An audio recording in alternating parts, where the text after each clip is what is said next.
speak to Secretary Rubio this morning? I did.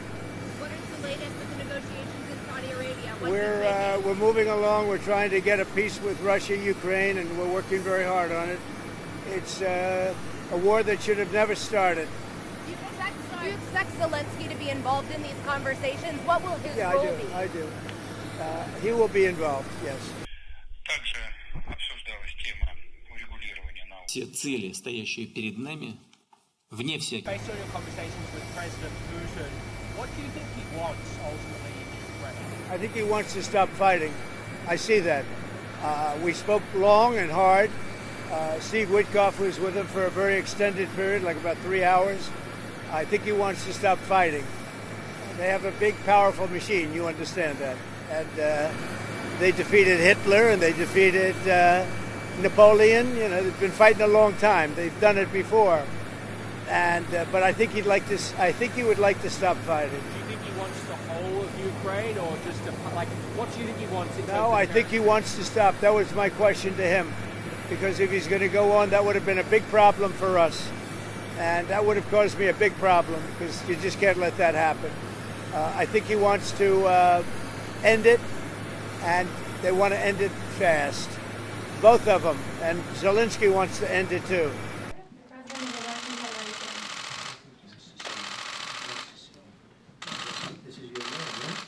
On your timing of your meeting with Putin in Saudi Arabia? No, no time set, but it could be very soon.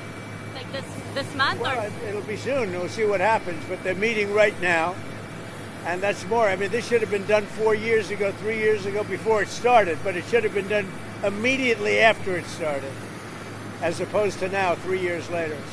Steve, again, thank you so much for all of your efforts. We'll be watching your work in Saudi Arabia as your efforts continue. Let me get your take on your plans in Saudi Arabia. Are you expecting to leave for Saudi tonight? And what specifically are you hoping to accomplish?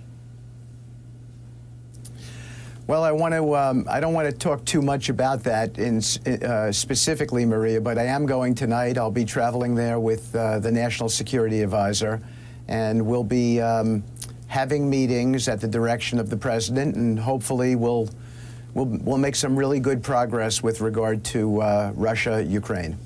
Is there anything you can say about some of your allies alarmed by the fact that Ukraine is not part of the talks? Well, I think Ukraine is part of the talks. The president had their president, Zelensky, on the phone this past week.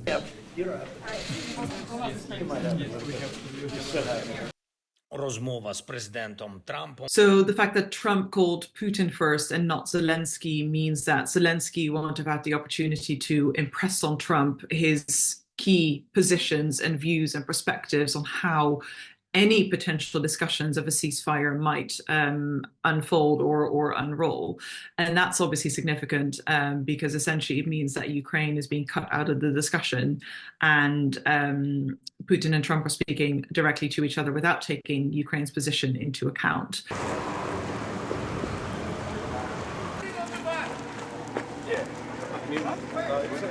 What we have seen develop over the past few months, and I think will only accelerate because of this, is very much a coalition of the willing in Europe, of countries who are willing to take the lead on this and feel that Europe's and their own national interests and national security is directly threatened by current developments, and will therefore take a more active lead and role on this. The UK being one of them, but the Baltic states and the Nordic states very much as well. I mean, obviously, it makes the conversations that will take place at the Munich Security Conference all the more pressing and important. And I would see lots of those coalition of the willing negotiations and talks initiating at MSC over the weekend because everyone will be there, as well as really lots of Europeans talking to their American counterparts who will still be there, trying to impress on them the urgency and importance of bringing Ukraine and other Europeans into the conversation. Our understanding is that Zelensky is potentially open to having initial negotiations.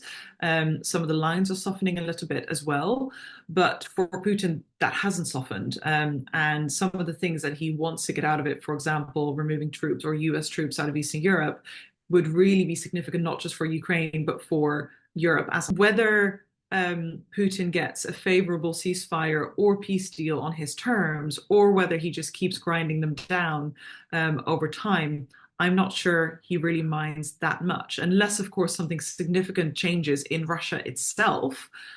But at the moment, there aren't really clear indications that that would happen over the short term, at least.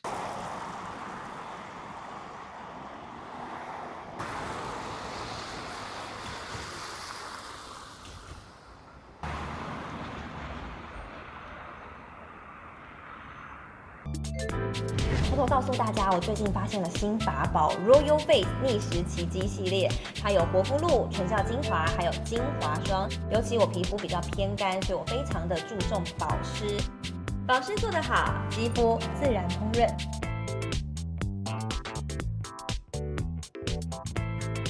提亮肤色更年轻，抚平皱纹超有感，而且气色变好。用心保养，每天都更美丽。